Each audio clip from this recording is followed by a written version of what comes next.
Good morning to all of you friend. This is Arshana education platform पे आपका हार्दिक स्वागत है। आपका NEP 2020 चल रहा है।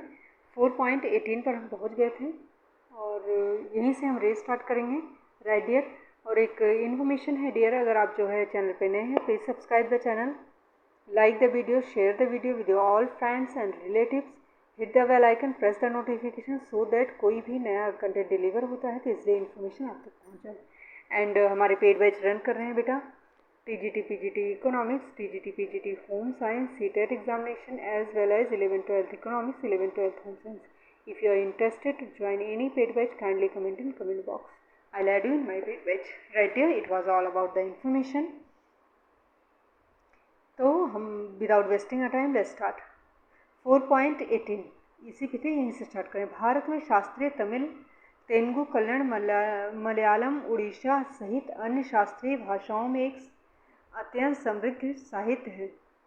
इन शास्त्रीय भाषाओं के अतिरिक्त पाली, पारसी, प्राकृत और उनके साहित्य को भी उनकी समृद्धि के लिए और भावी पीढ़ी के सुख समृद्धि के लिए संरक्षित किया जाना चाहिए। जैसे ही भारत पूरी तरह से विकसित देश बनेगा, अगली पीढ़ी भारत के व्यापक और सुंदर शास्त्रीय साहित्य के अध्ययन में भाग लेगा और इंसान के रूप में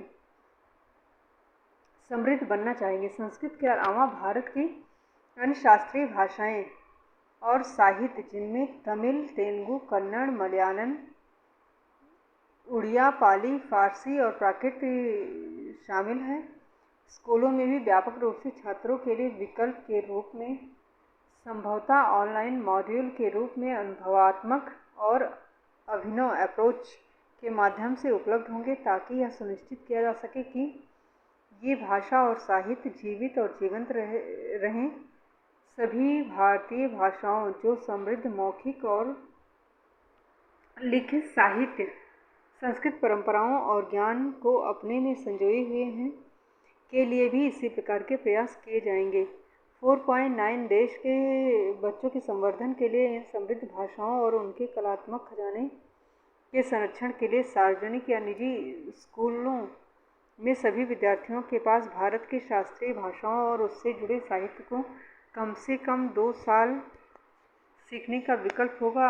अनुभवात्मक और नवीन विधियों, जिनमें प्रौद्योगिकी एकीकरण भी शामिल होंगे, के माध्यम से ग्रेड 6 to 12 तक के विद्यार्थी इन्हें सीख पाएंगे, मिडिल से सेकेंडरी स्तर तक, और यहाँ तक कि इसके आगे भी इनका अध्ययन करते रहने का विकल्प उनके पास होगा। भारतीय भाषाओं और अंग्रेजी में उच्चतर गुणवत्ता वाले कोर्स के अलावा विदेशी भाषा जैसे कोरियाई, जापानी, थाई, फ्रेंच, जर्मन, स्पेनिश, पुर्तगाली, रूसी भी माध्यमिक स्तर पर व्यापक रूप से अध्ययन हेतु उपलब्ध कराई जाएंगी, ताकि विद्यार्थी विश्व संस्कृति के बारे में जाने और अपनी रुचियों और आकांक्षाओं के अनुसार अपने विश्व ज्ञान और दुनिया भर में घूमने फिरने को सहजता से बढ़ा सके। सभी भाषाओं के शिक्षण को नवीन अनुभवात्मक विधियों के माध्यम से समृद्ध किया जाएगा, जिसमें सरलीकरण और ऐप्स के माध्यम से भाषाओं के सांस्कृतिक पहलुओं जैसे फिल्म, थिएटर, कथावाचन, काव्य, संगीत को जोड़ते हुए विभिन्न प्रासंगिक विषयों के साथ वास्तविक जीवन में अनुभवों के साथ संबंधों को दिखाते हुए इन्हें सिखाया जाएगा। इस प्रकार भाषाओं का शिक्षण भी अनुभवात्मक अधिगम शिक्षण शास्त्र पर आधारित होंगे। भारतीय साइन लैंग्वेज, ठीक, इंडियन साइन लैंग्वेज को ISL, ठीक, को देश भर में मानकीकृत किया जाएगा और राष्ट्रीय राज्य पाठ्यक्रम सामग्री विकसित की जाएगी, जो बधिर विद्यार्थियों द्वारा उपयोग की जाएगी। जहाँ तक संभव और प्रासंगिक हो सके वहाँ स्थानीय सांकेतिक भाषाओं का सम्मान किया जाएगा, उन्हें सिखाया जाएगा। अनिवार्य विषयों, कौशलों, क्षमताओं का शिक्षण, क्रमणीय एकीकरण। हालांकि विद्यार्थियों को अपने व्यक्तिगत पाठ्यक्रम चुनने में बड़ी मात्रा में लचीलेपन विकल्प मिलने चाहिए, लेकिन आज तेजी से बदलती दुनिया में सभी विद्यार्थियों को एक अच्छे, सफल, अभिनव, अनुकूलनीय और उत्पादक व्यक्ति बनने के लिए कुछ विषयों, कौशलों, क्षमताओं को सीखना भी जरूरी है। भाषाओं में प्रवीणता के अलावा इन कौशलों में शामिल है वैज्ञानिक स्वभाव, साक्ष्य आधारित सोच, रचनात्मकता और नवीनता, सौंदर्य शास्त्र और कला की भावना, मौखिक, लिखित अभिव्यक्ति और संवाद, स्वास्थ्य, पोषण, शारीरिक शिक्षा, फिटनेस, स्वास्थ्य, खेल, सहयोग और टीम वर्क, समस्या को हल करने के तार्किक चिंतन, व्यावसायिक एक्सपोजर और कौशल, डिजिटल साक्षरता, कोडिंग, कंप्यूटेशनल चिंतन, नैतिकता और नैतिक तर्क, मानव और संवैधानिक मूल्यों का ज्ञान, अभ्यास, लिंग संवेदनशीलता, मौलिक कर्तव्य, नागरिकता कौशल और मूल्य, भारत का ज्ञान, पर्यावरण संबंधी जागरूकता जिसमें पानी और संसाधन संरक्षण, स्वच्छता, साफ सफाई शामिल है, और समसामयिक मामलों और स्थानीय समुदायों, राज्यों, देश और दुनिया द्वारा जिन महत्वपूर्ण मुद्दों का सामना किया जा रहा है उनका ज्ञान। प्रासंगिक चरणों में समसामयिक विषयों जैसे artificial intelligence, design thinking, holistic health, organic living, पर्यावरण शिक्षा, वैश्विक नागरिकता शिक्षा, GCED आदि जैसे समसामयिक विषयों की शुरुआत सहित सभी स्तरों पर छात्रों में इन विभिन्न महत्वपूर्ण कौशलों को विकसित करने हैं। समुचित शिक्षा, क्रमीय और शिक्षण शास्त्रीय कदम उठाए जाएंगे। यह माना जाता है कि गणित और गणितीय सोच भारत के भविष्य और आगामी क्षेत्रों व्यवसायों में भारत की नेतृत्वकारी भूमिका के लिए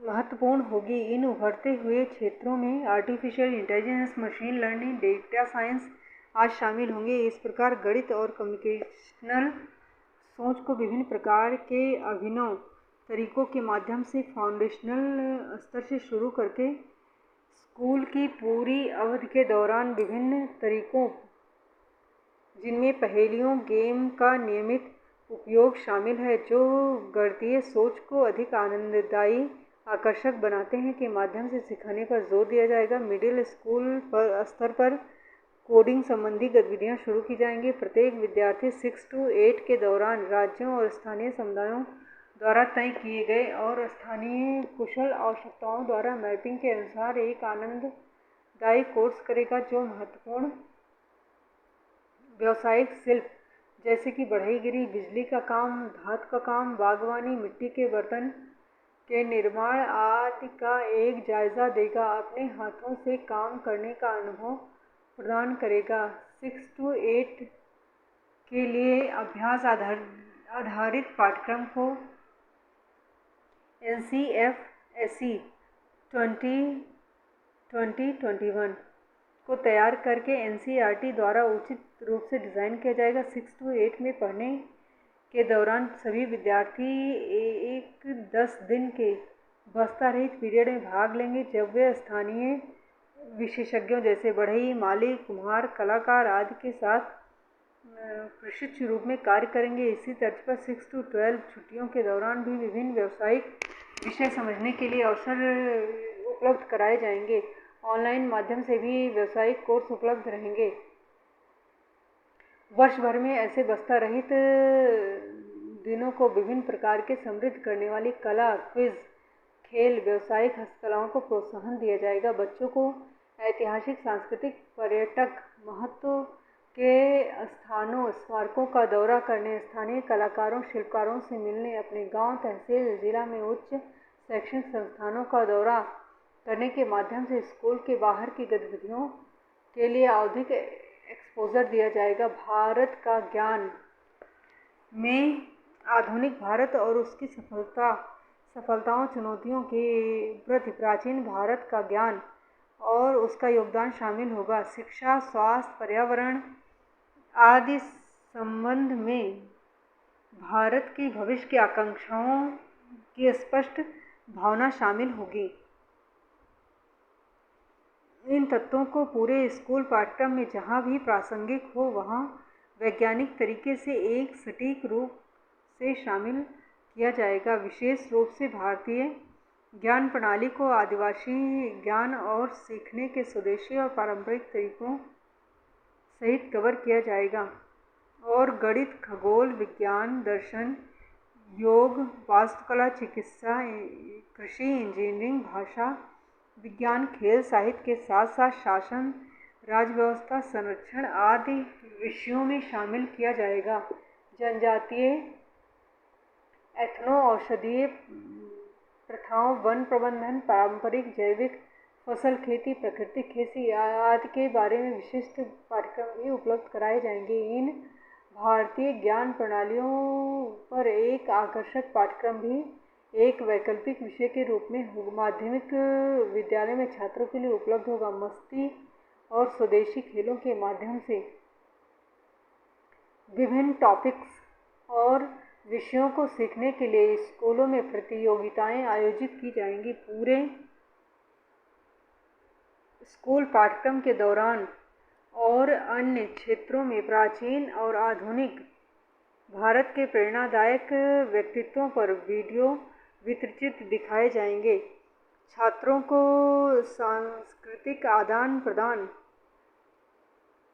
कार्यक्रमों के हिस्से के रूप में विभिन्न राज्यों का दौरा करने के लिए प्रोत्साहित किया जाएगा।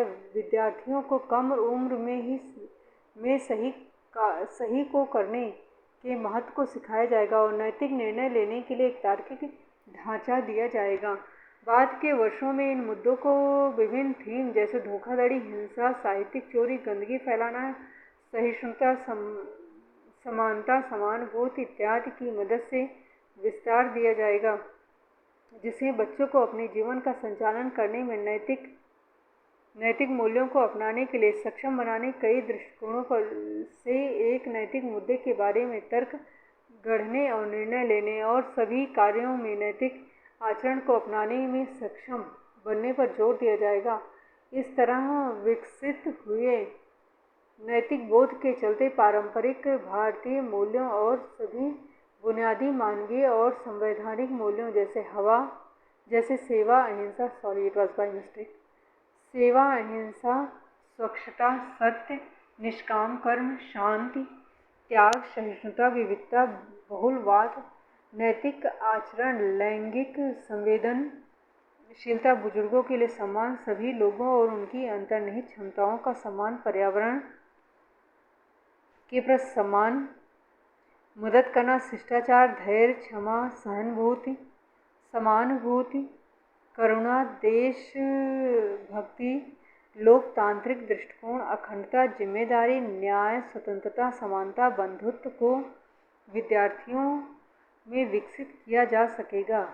बच्चों को पंचतंत्र की मूल कहानियों, जातक, हितोपदेश और अन्य मज़ेदार दंत कथाओं और भारतीय परंपराओं से प्रेरक कहानियों को पढ़ने और सीखने का अवसर मिलेगा। वैश्विक साहित्य पर उनके प्रभाव के बारे में भी वे जानेंगे।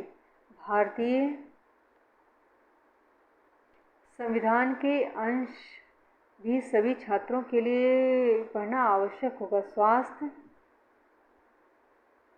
में बुनियादी प्रशिक्षण, जिसमें निवारक स्वास्थ्य, मानसिक स्वास्थ्य, अच्छा पोषण, व्यक्तिगत और सार्वजनिक स्वच्छता, आपदा प्रतिक्रिया, प्राथमिक चिकित्सा शामिल है। साथ ही साथ शराब, तंबाकू, अन्य मादक पदार्थों के हानिकारक और विपरीत प्रभावों की वैज्ञानिक व्याख्या को भी पाठ्यक्रम में शामिल किया जाएगा। फाउंडेशनल स्तर से शुरू करके बाकी सभी स्तर तक पाठचर्या और शिक्षण शास्त्र को एक मजबूत भारतीय और स्थानीय संदर्भ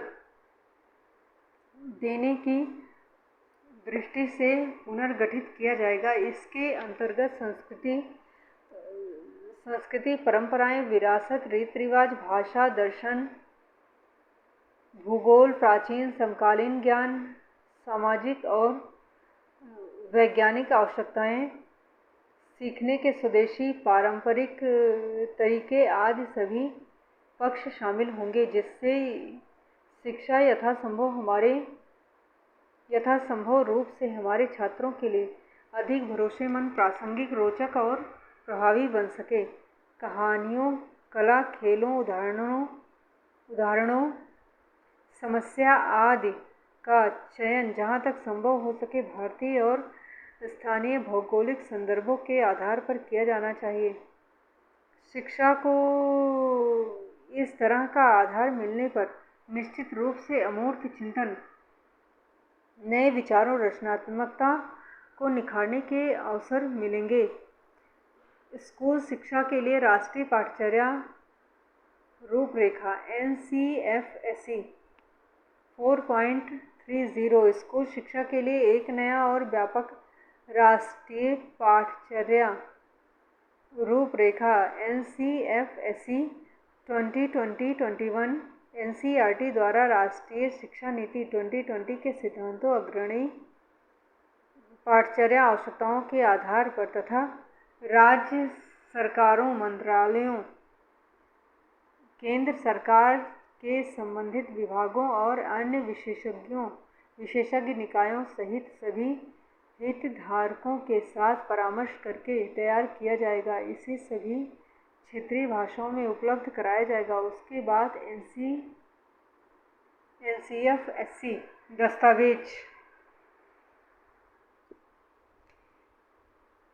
की प्रत्येक 5 to 10 ईयर में महत्वपूर्ण पाठ्यचर्या को ध्यान में रखते हुए समीक्षा, अद्यतनीकरण किया जाएगा। स्थानीय विषय वस्तु और अस्वाद के साथ राष्ट्रीय पुस्तकें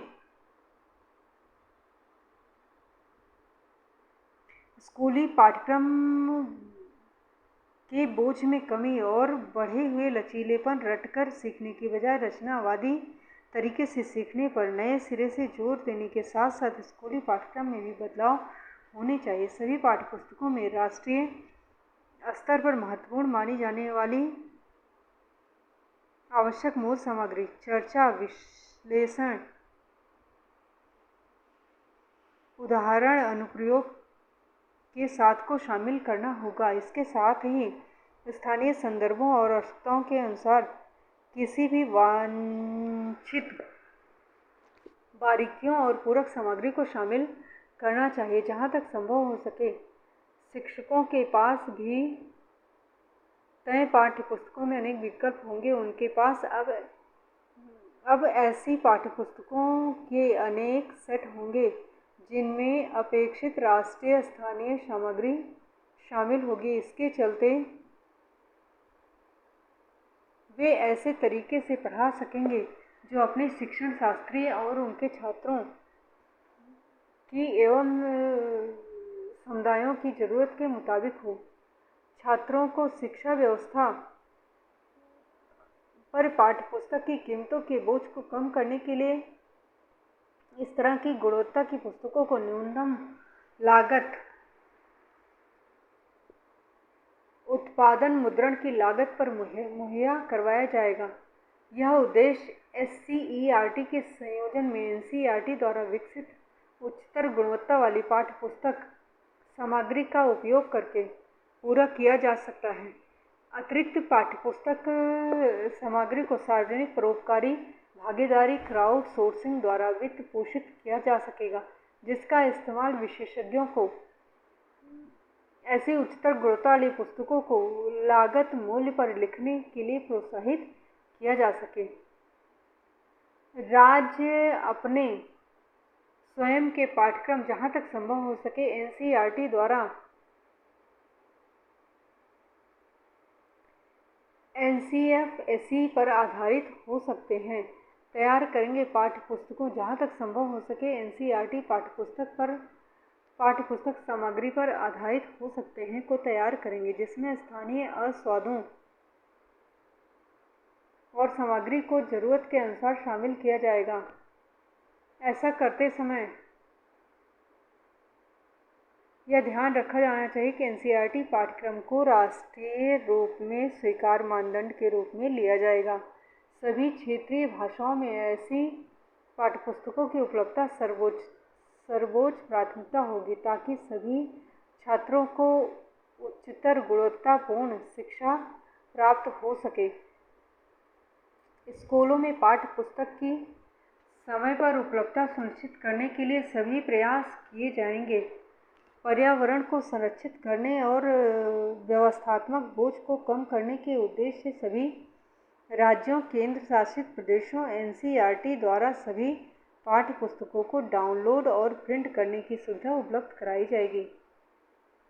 पाठ्यक्रम और शिक्षण शास्त्र में उपयुक्त परिवर्तन के जरिए स्कूल बैग और पाठ्य पुस्तक के बोझ को पर्याप्त रूप से काम करने के लिए एनसीईआरटी, एससीईआरटी और स्कूलों और शिक्षकों द्वारा ठोस प्रयास किए जाएंगे। विद्यार्थियों के विकास के लिए आकलन में आमूलचूल परिवर्तन। हमारी स्कूली शिक्षा प्रणाली की संस्कृति में आकलन के उद्देश्य को योगात्मक, जो मुख्य रूप से रटकर याद करने के कौशल को ही जांचता है, से हटाकर नियमित रचनात्मक आकलन की ओर ले जाना होगा, जो अधिक दक्षता आधारित है। हमारे विद्यार्थियों में सीखने और उनके विकास को बढ़ावा देता है। उनकी उच्चतर स्तरीय दक्षताओं जैसे विश्लेषण, तार्किक चिंतन और अवधारणात्मक स्पष्टता को जांचता है। आकलन का प्राथमिक उद्देश्य वास्तव में सीखने के लिए होगा। यह शिक्षक और विद्यार्थी और पूरी स्कूली शिक्षा प्रणाली में मदद करेगा। सभी विद्यार्थियों के लिए सीखने और विकास का अनुकूलन करने के लिए शिक्षण और सीखने की प्रक्रियाओं को लगातार संशोधित करने में मदद करेगा। यह शिक्षा के सभी स्तरों पर मूल्यांकन के लिए अंतर्निहित सिद्धांत होगा। प्रस्तावित राष्ट्रीय आकलन केंद्र एनसीईआरटी, एससीईआरटी मार्गदर्शन में राज्य, केंद्र शासित प्रदेशों द्वारा सभी विद्यार्थियों के स्कूल आधारित आकलन के आधार पर तैयार होने वाले अभिभावकों को दिए जाने वाले प्रगति कार्य को पूरी तरह से नया स्वरूप दिया जाएगा। यह प्रगति कार्ड एक समग्र 360 डिग्री बहुआयामी कार्ड होगा, जिसमें विद्यार्थी के संज्ञानात्मक, भावात्मक और साइकोमोटर डोमेन। अब बताइए, ये तीनों संज्ञानात्मक, भावात्मक, साइकोमोटर का जो है कॉन्सेप्ट किसने दिया था? आ गया ना इसमें? तो ये आप थोड़ा सा आप बताइए। सीडीपी आपने पढ़ा ही होगा, ठीक है ना? अगर आप टीचिंग एग्जामिनेशन की तैयारी कर रहे हैं तो सीटेट क्वालिफाइड तो है ही हैं। तो आप ज़रा बताइए कि किसने दिया था ये डोमेन? डोमेन में विकास का बारीकी से किए गए विश्लेषण का विस्तृत विवरण विद्यार्थी की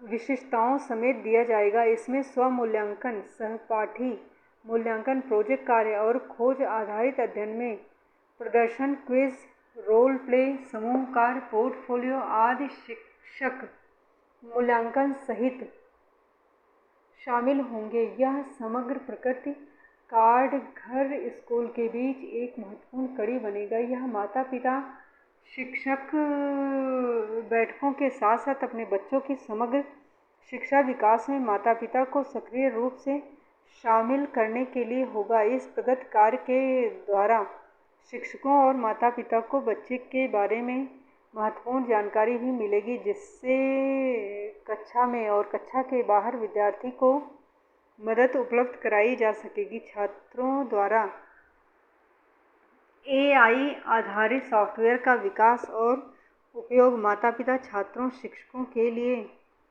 सीखने के डेटा और इंटरैक्टिव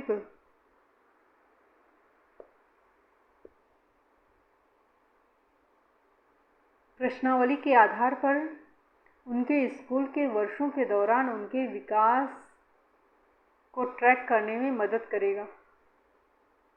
करने के लिए किया जा सकता है, ताकि छात्रों को उनके सामर्थ्य, रुचि क्षेत्र, फोकस के आवश्यक क्षेत्र के बारे में बहुमूल्य जानकारी प्रदान की जा सके, जिससे उन्हें इष्टतम करियर विकल्प बनाने में मदद मिल सके। बोर्ड प्रवेश परीक्षा सहित माध्यमिक स्कूल परीक्षाओं की वर्तमान प्रकृति और परिणाम स्वरूप आज की कोचिंग संस्कृति विशेष रूप से माध्यमिक विद्यालय स्तर पर बहुत नुकसान कर रही है।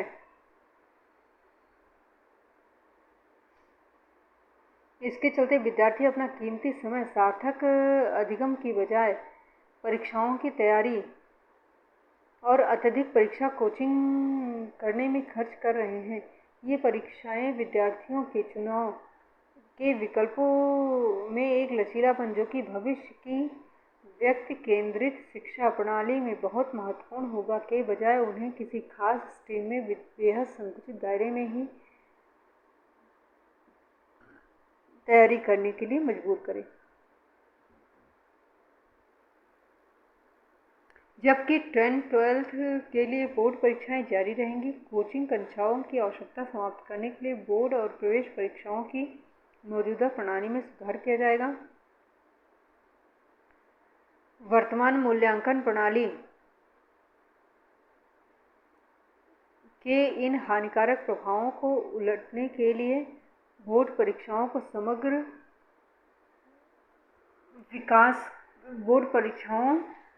को समग्र विकास को प्रोत्साहित करने के लिए फिर से डिज़ाइन किया जाएगा। छात्र अपने व्यक्तिगत हितों के आधार पर उन विषयों में से कई विषय चुन सकते हैं जिनमें वे बोर्ड परीक्षाएं देते हैं। बोर्ड परीक्षाओं को भी आसान बनाया जाएगा। इन मायने में वे कोचिंग संस्थानों और रटने की बजाय मुख्य रूप से क्षमताओं योग्यताओं का आकलन करेंगी। जो कोई भी छात्र स्कूली कक्षा में जाता है तो अपनी ओर से एक बुनियादी प्रयास करता है। वह आसानी से बिना किसी अतिरिक्त प्रयास के संबंधित विषय बोर्ड परीक्षा को पास कर सकेगा और अच्छा प्रदर्शन कर सकेगा।